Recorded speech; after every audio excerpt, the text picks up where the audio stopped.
The first scream had barely faded when Sergeant Daniel Briggs drove his fist into the Kark's warrior's throat.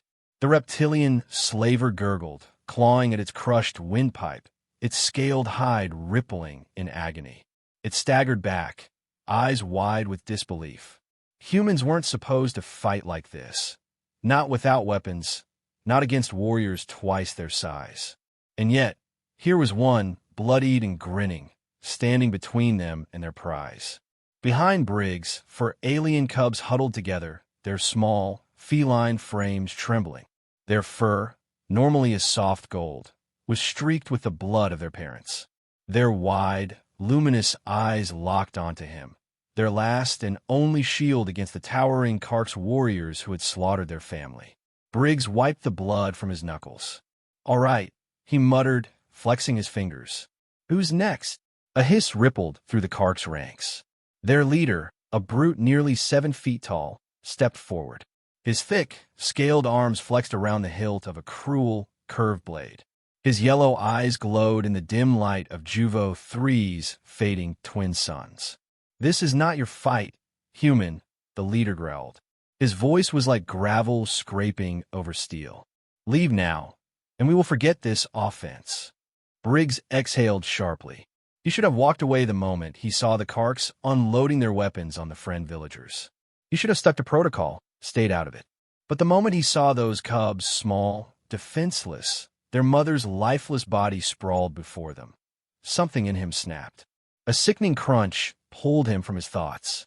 One of the wounded friend, a father, had tried to crawl to his cubs. A Kark soldier had stepped forward and crushed his skull beneath a steel-booted foot. Briggs moved before he even registered it. His body was a weapon forged in countless battles, and instinct took over. He lunged, twisting low, grabbed the Kark's nearest arm, and snapped it backward at the elbow. The warrior's shriek was cut short when Briggs wrenched the blade from its hand and drove it straight into its throat. A heavy silence fell over the battlefield. The Kark's leader's eyes burned with rage. He raised his hand, and in one swift motion, every Kark soldier leveled their weapons at Briggs. He clenched his jaw. He had just kicked a hornet's nest, and there was no turning back now. A bead of sweat slid down his temple. "You've got about 5 seconds to walk away," he said, voice even, "or I start making this real ugly." The leader's lips curled. "You are one man, human." Briggs rolled his shoulders. "Yeah?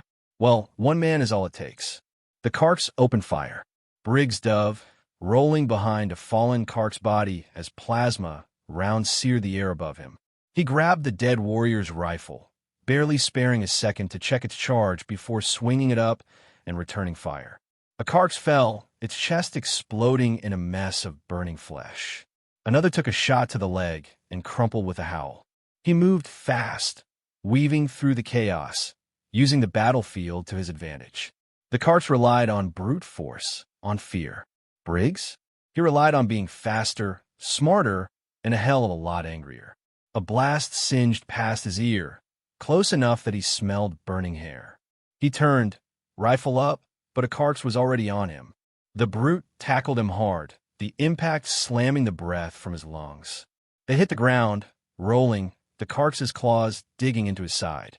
Briggs gritted his teeth and drove his forehead into the Karks' snout. Cartilage cracked. The warrior roared in pain, loosening its grip just enough for Briggs to bring up his knee. Hard. The Karks choked, shuddered, and went limp. Briggs shoved the corpse aside and scrambled back to his feet. The battlefield had shifted. The Karks had started to hesitate.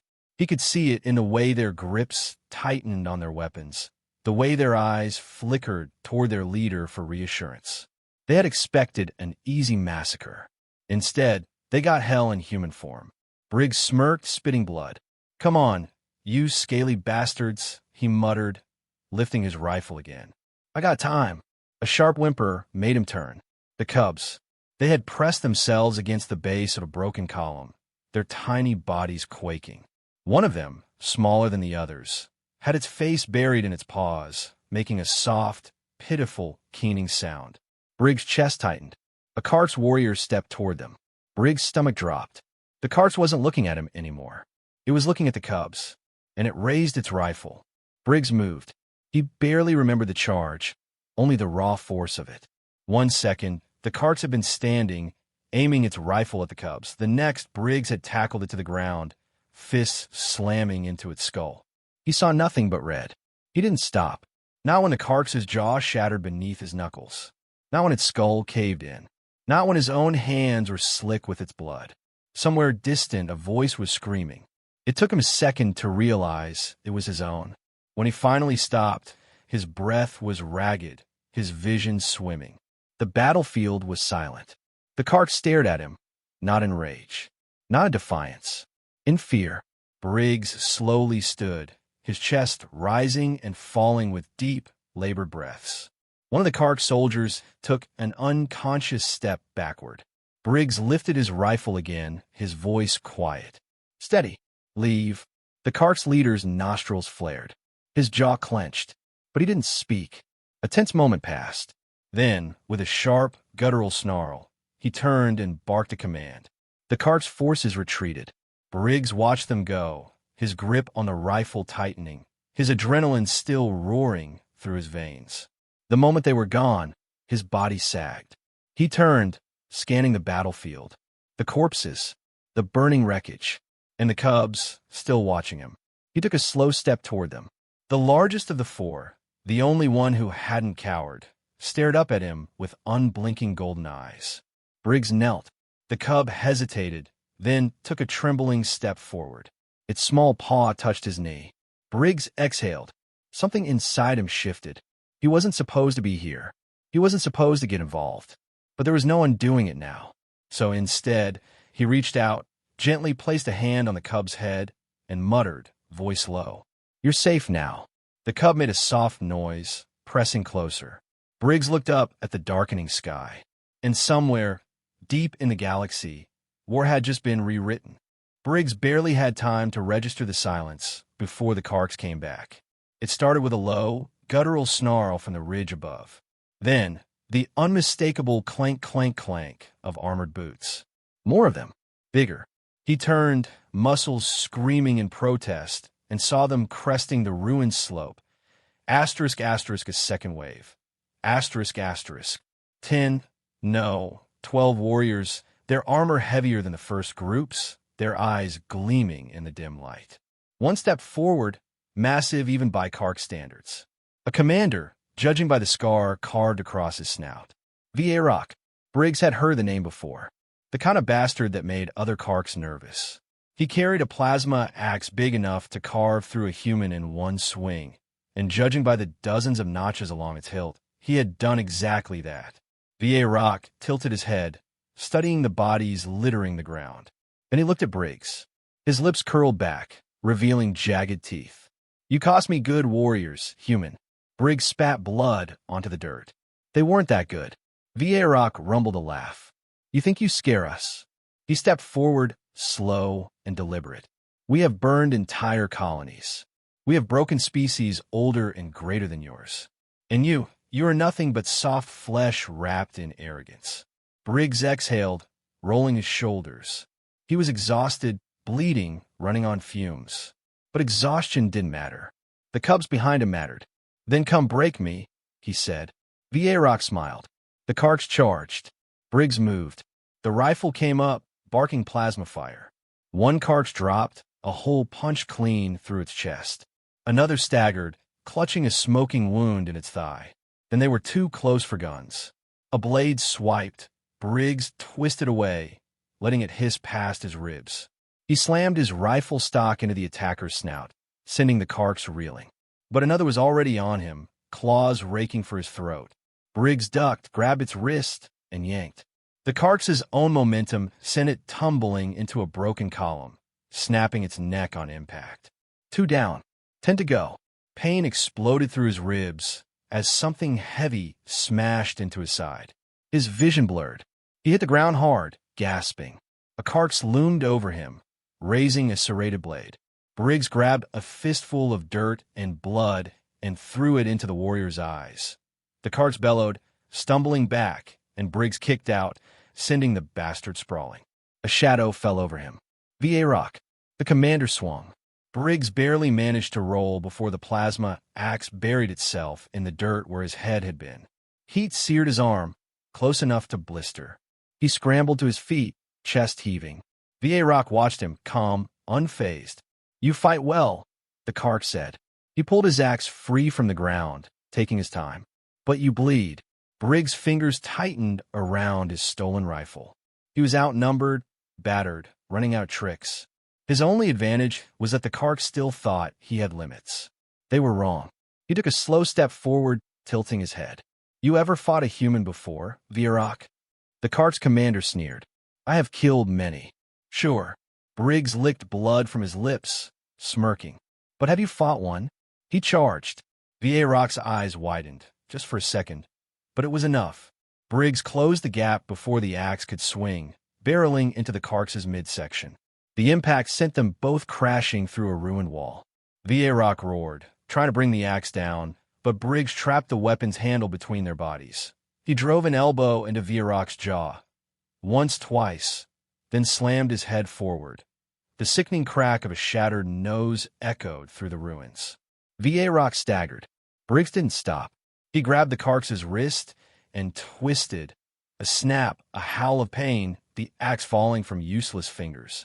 Briggs caught it before it hit the ground. For a second, the battlefield stilled.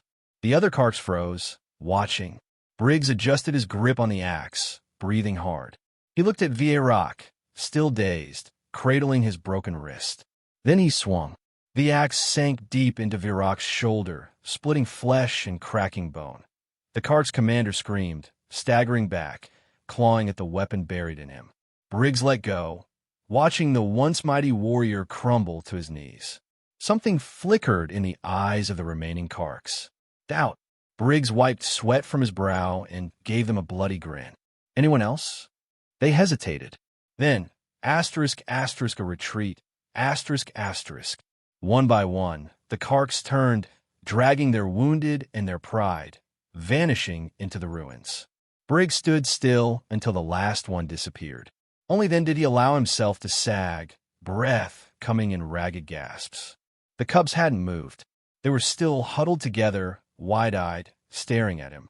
Briggs let out a slow breath and walked over, kneeling beside them. The smallest one peered up at him, golden fur matted with dirt. He exhaled, exhaustion finally setting in. "Well," he muttered, glancing at the destruction around him, "I really hope your species has good lawyers." The cub blinked at him. Briggs groaned, rubbing his face. "Of course, you don't get humor. Just my luck." A soft, hesitant paw touched his knee. Briggs looked down. The largest cub, the boldest, had stepped forward again. This time, when it spoke, its voice was steadier. "Safe." Briggs swallowed hard. He nodded. The cubs pressed closer. Briggs stared at the sky, exhaling. Somewhere a Kark ship would be calling for reinforcements. More would come, and when they did, he would be waiting. The first impact knocked Briggs off his feet. The second sent him skidding across the cracked ground, air ripping from his lungs. Somewhere behind him, the cub screeched in terror. The heat from the explosion burned his skin, even through his battered armor. He rolled, barely avoiding a blade that plunged into the dirt beside his head. He kicked out, catching the Kark's warrior in the knee. Bone cracked. The alien snarled, stumbling just long enough for Briggs to grab the hilt of its weapon and twist. The blade came free, so did a chunk of the Kark's throat. Blood sprayed across Briggs' face as the warrior collapsed, gurgling. He didn't waste time watching it die. Another Kark's was already rushing him. He ducked. The plasma axe whistled over his head. He rolled, came up swinging, and buried the stolen blade deep into the warrior's gut. The Kark's groaned in disbelief, looking down at the weapon impaling it. Briggs yanked it out, kicked the body aside, and turned to face the rest of the approaching horde. They kept coming. 30, maybe 40, Too many. His muscles ached, his wounds burned, but none of it mattered. The cubs were behind him. No one was getting past.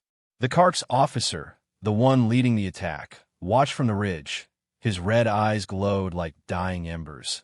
Lips curled into something between amusement and intrigue. "You're a persistent human," he called. "But even you must know this is over." Briggs wiped sweat and blood from his face. "Funny," he muttered, voice hoarse. "I was just thinking the same thing about you." The officer let out a low chuckle. "Your people think you are alone, but we are not the only ones watching." Briggs frowned. Then the sky cracked. A sonic boom split the air. Briggs turned just in time to see the black ships descending. Not Karks, not human. The Friend. Sleek, crescent-shaped fighters sliced through the atmosphere. They moved like predators, shifting direction with impossible precision. And at their center, a war cruiser, massive. Heavily armed, the Kark's warriors hesitated. Then the first blast hit. A shockwave tore through the battlefield. Kark's warriors were flung like ragdolls, armor splitting under the force of the explosion. The ridge behind them collapsed in a shower of rock and fire. The officer snarled, eyes flashing with rage. "No," he growled. "They're supposed to be extinct." Briggs wiped a hand across his mouth and grinned. "Surprise, asshole." The Friend had arrived. Ships swooped low, cannons raining hell upon the Karks. Warriors scrambled for cover, their confidence crumbling as their forces were ripped apart. Briggs grabbed the smallest cub and shielded it with his body as another explosion rocked the ground. He glanced up, just in time to see a squad of Friend warriors dropping from their ships. They landed with the grace of seasoned predators, tall, feline, elegant, but deadly. Their armor shimmered, shifting with the light, camouflaging them against the ruins. Their blades gleamed under the darkening sky. Their leader stepped forward. Golden eyes locked on a Briggs. "You fought for our young," the Friend warrior said. Her voice was calm, but edged with fire. Briggs, still crouched, still shielding the cubs, met her gaze. "Yeah," he muttered, breathing hard. "Somebody had to." The warrior's expression was unreadable, but she lowered her weapon. "Then we fight with you." Briggs exhaled, and the battle began again. Briggs had seen war before. He had seen men torn apart by shrapnel, ships reduced to drifting wreckage, entire planets burning. But this, this was something else. The Friend moved like ghosts, slipping between shadows, striking with terrifying precision. One moment, a Kark's warrior was barking orders. The next, its head was severed from its shoulders, rolling in the dirt. Plasma fire lit up the ruins, scorching stone and sky. The Karks fought like the cornered beasts they were, roaring in defiance. But their ranks collapsed under the relentless onslaught. Briggs fought too. His body was a mass of bruises and wounds, exhaustion gnawing at his muscles. But he kept moving. Every time a Karks tried to push forward toward the cubs, he was there, cutting them down. A plasma bolt sizzled past his ear. He turned and fired, catching a Karks in the throat. It staggered, clawing at the wound, before Briggs put another shot through its skull. Somewhere to his left, the Friend commander cut down an opponent with a graceful flick of her blade. She barely spared Briggs a glance, but there was something new in her gaze. Respect. The Karks officer, the one who had stood so confidently before, now watched his forces disintegrate. His crimson eyes burned with fury, but there was something else there now. Fear. Briggs took a step forward, swaying slightly from exhaustion. The officer's grip on his blade tightened. "It's over," Briggs said, voice hoarse. The officer bared his teeth. "You think this changes anything?" He gestured toward the sky, toward the smoking remains of Kark's dropships. "More will come." Briggs wiped blood from his brow. "Then we'll kill them too." The officer snarled and lunged. Briggs met him head-on. The impact sent them both crashing to the ground. The officer's blade sliced across Briggs' ribs, hot pain blooming instantly. Briggs gritted his teeth and punched the bastard in the face. The officer staggered back, stunned. Briggs didn't give him time to recover. He grabbed the Karks' wrist, twisted hard, and drove a knee into his gut. The officer gasped, doubling over. Briggs grabbed the fallen blade and drove it straight through the Karks' chest. The officer's red eyes went wide. For a moment, he just stared at Briggs as if he couldn't quite believe it. Then his knees buckled, and he slumped to the ground, dead. Silence fell over the battlefield. The remaining Karks, those few still standing, asterisk asterisk dropped their weapons. Asterisk asterisk some turned and fled into the ruins, their courage shattered.